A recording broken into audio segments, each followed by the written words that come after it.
নমস্কার সকলকে শুভেচ্ছা। আমি কৃষ্ণ সাহা আবারও জনতার রায় নিয়ে হাজির হয়েছি। আমরা আমাদের জনতার রায় নিয়ে আমাদের প্রতিনিধিরা বিভিন্ন পাড়া, শহর, গ্রামের মিটোপথ, শহরের অলিগলি ঘুরে বেড়াচ্ছে, আর সেখান থেকে উঠে আসছে ভোটের নানা কথা, নানা তথ্য।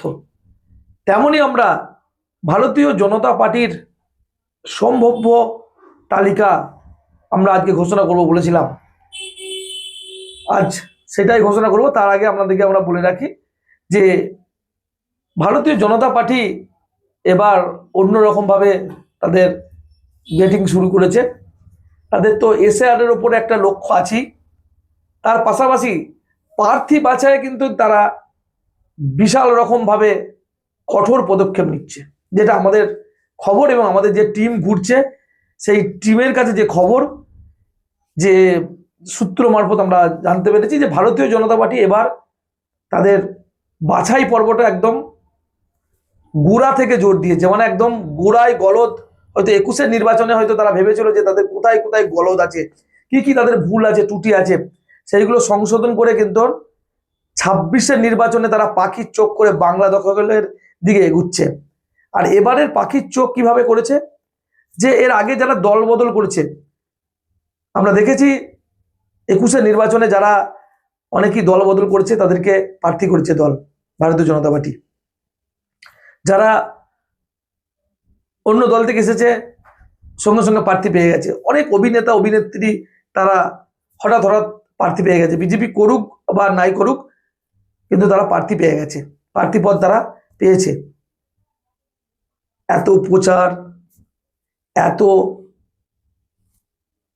হেভিওয়েট নেতা, প্রধানমন্ত্রী, স্বরাষ্ট্রমন্ত্রী, বিভিন্ন রাজ্যের অন্যান্য রাজ্যের মুখ্যমন্ত্রী, রেজাল্ট জিরো।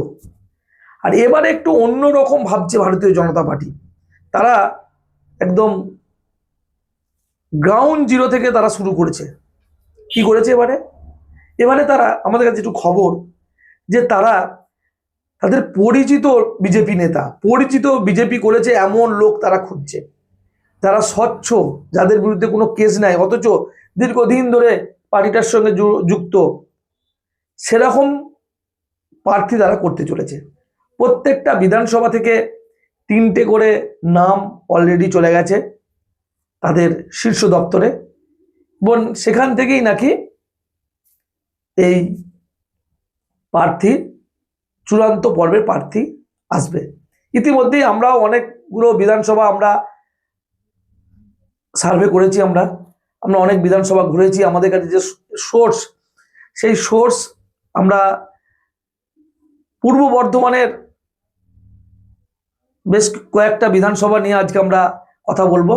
এর আগে প্রার্থী আমরা দেখেছিলাম যে হয়তো অন্য দল থেকে এসেছে, সেটা আগেই বললাম, এই দলে এসেছে প্রার্থী হয়ে গেছে, কিন্তু এবারে সেটা হচ্ছে না। দল বদল করে যারা এই দলে এসেছে তাদেরকে এবারে এখনো পর্যন্ত কিন্তু প্রার্থী করবে কিনা সেটা সংশয় আছে, যদিও আমাদের কাছে যেটুকু খবর তারা হচ্ছে না। এবারে প্রার্থী হবে তারাই যারা এখানকার, অর্থাৎ সেই বিধানসভার ভূমিপুত্র কিংবা সেই জেলার ভূমিপুত্র, অথবা একদম গ্রাউন্ড জিরো থেকে তারা বিজেপি পার্টিটাকে করেছে, সেরকমই প্রার্থী। আজকে আমরা যে সাব ডিভিশন নিয়ে আলোচনা করবো, সেই সাব ডিভিশনের মধ্যে বিধানসভা পড়ছে 4টে, অর্থাৎ বর্ধমান সদর সাউথ সাব ডিভিশন। এই সদর সাউথ সাব ডিভিশনে বিধানসভা পড়ছে খণ্ডঘোষ, বিধানসভা পড়ছে রায়না, বিধানসভা জামালপুর এবং মেমারি। আমরা 4টে বিধানসভায় সম্ভাব্য, যদি আমাদের প্রার্থী খণ্ডঘোষ, প্রথমেই বলি খণ্ডঘোষ বিধানসভায়তেও 4 জনের নাম আছে। সেই 4 জনের মধ্যে 3 জনকে ইতিমধ্যেই তারা সিলেক্ট করেছে, যেটা খবর আমাদের কাছে। তার মধ্যে সম্ভাব্য 2 জনের নাম আমরা উঠে আসছে, যে এই 2 জনের মধ্যে এখন লড়াই চলছে। সেই 2 জন কে কে? এক হচ্ছে এই খণ্ডঘোষ বিধানসভাটা হচ্ছে আপনার, খণ্ডঘোষের হচ্ছে আপনার 10টি গ্রাম পঞ্চায়েত এবং গলসির 7টি। সেই গলসি গোহগ্রাম গ্রাম পঞ্চায়েতের উপপ্রধান, বর্তমান উপপ্রধান কানন মাঝি, তার নামটা 1 নম্বরে উঠে আসছে। আমাদের কাছে যে সোর্স, সেই সর্ষে। এবং দ্বিতীয় উঠে আসছে আমাদের খণ্ডঘোষ বিধানসভার খণ্ডঘোষ ব্লকে বাড়ি, রূপসার দিকে বাড়ি, বিজেপি নেতা তাপস মল্লিক। এই দুটো নাম উঠে আসছে। এবার তাদের দল একজনকে সিলেক্ট করবে, এমনটাই খবর। তেমনি রায়না বিধানসভাতে এরকম কি গত বছর লড়াই দিয়েছিল মানিক রায়, সে দীর্ঘ লড়াই দিয়েছিল। এবারেও কিন্তু দল ভূমিপুত্র খুঁজছে। তাই এবারে মানিক রায় তো আছেই লিস্টে, আরও একজনের নাম উঠে আসছে, যেটা নিয়ে ইতিমধ্যেই আলোড়ন পড়ছে এলাকায় এবং দলের মধ্যে। দীর্ঘদিন ধরে পার্টি করেছে, দীর্ঘদিন পার্টির সঙ্গে যুক্ত এবং এখনো পার্টিটা করে, সেটা হচ্ছে সুভাষ পাত্র। সুভাষ পাত্র এবং মানিক রায় দুজনের মধ্যে এখন এমনি একটা ঠান্ডা লড়াই আছে। তারপর আবার এখন প্রার্থী নিয়ে আবার কি হয় সেটা দেখার বিষয়, সেদিকে আমাদের নজর থাকবে। তবে এই দুজনের নামে কিন্তু হাড্ডাহাড্ডি লড়াই হচ্ছে।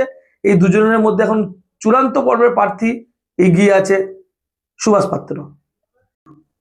জামালপুরে সেখানেও তাই, দুজনের মধ্যে হাড্ডাহাড্ডি লড়াই চলছে। জামালপুরটা একটা হচ্ছে রায়না 1 নম্বর ব্লকের একটা পঞ্চায়েত, জামালপুরের সঙ্গে যুক্ত, এবং বাকি হচ্ছে জামালপুর ব্লক নিয়ে কিন্তু জামালপুর বিধানসভা। এই জামালপুর বিধানসভাতেও দুজনের নাম নিয়ে ইতিমধ্যেই চর্চা শুরু হয়ে গেছে এবং আমাদের কাছে খবর এই দুজনের মধ্যে এখন হাড্ডাহাড্ডি লড়াই চলছে।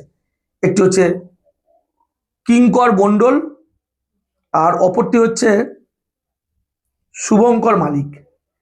কিঙ্কর মণ্ডল এবং শুভঙ্কর মালিক এই দুজনের মধ্যে ইতিমধ্যেই সদর দপ্তরে তাদের নাম পৌঁছেছে এবং জোর কন্টেস্ট চলছে। এখন দেখার বিষয় শুভঙ্কর না কিঙ্কর, কে আসে প্রার্থী হয়ে। এবার যেটা বলবো আমাদের শেষ বিধানসভা, সেটা হচ্ছে মেমারি বিধানসভা। এই মেমারি বিধানসভা ইতিমধ্যেই এতগুলো যে বিধানসভাগুলো আমি নাম বললাম, প্রত্যেকটা বিধানসভায় কিন্তু রাজ্যের শাসক দল তৃণমূল কংগ্রেসের দখলে আছে। মেমারিও তাই, রাজ্যের শাসক দল তৃণমূল কংগ্রেসের দখলেও আছে। সেখানেও বিজেপি প্রার্থী দেবে। বিজেপি তাদের 3 জনের নাম ইতিমধ্যেই তারা সিলেক্ট করেছে, যেমন হচ্ছে রামকৃষ্ণ চক্রবর্তী, সুনীল গুপ্তা ও রাজ দে ওরফে তন্ময়। 3 জনের নাম আছে। রাজ দে অভিনেতা, রাজ দে একজন বাংলা চলচ্চিত্রের অভিনেতা, তার নামও আছে। এখন এগিয়ে আছে কে যদি বলেন তাহলে হচ্ছে রাজ দে, অনেকটাই এগিয়ে আছে, কারণ পার্টিটা দীর্ঘদিন ধরে করেছে, লড়াই করেছে, জেল খেটেছে, এরকম অনেকেই আছেন। তার মধ্যে রাজ দে, অভিনেতা রাজ দে একটা অন্যতম একজন, তার নাম অনেকটা এগিয়ে আছে। এবার দেখার বিষয় বিজেপির প্রার্থী কাকে করে। আমাদের কাছে যেটুকু খবর সবাই এগিয়ে আছে কারা, সেগুলো আপনাদেরকে বললাম, সেই খবর আপনাদের কাছে আমরা তুলে ধরলাম। আগামী দিনে আরও আমরা বিশ্লেষণ করব, তবে নজর থাকবে শুধুমাত্র জনতার রায়ে।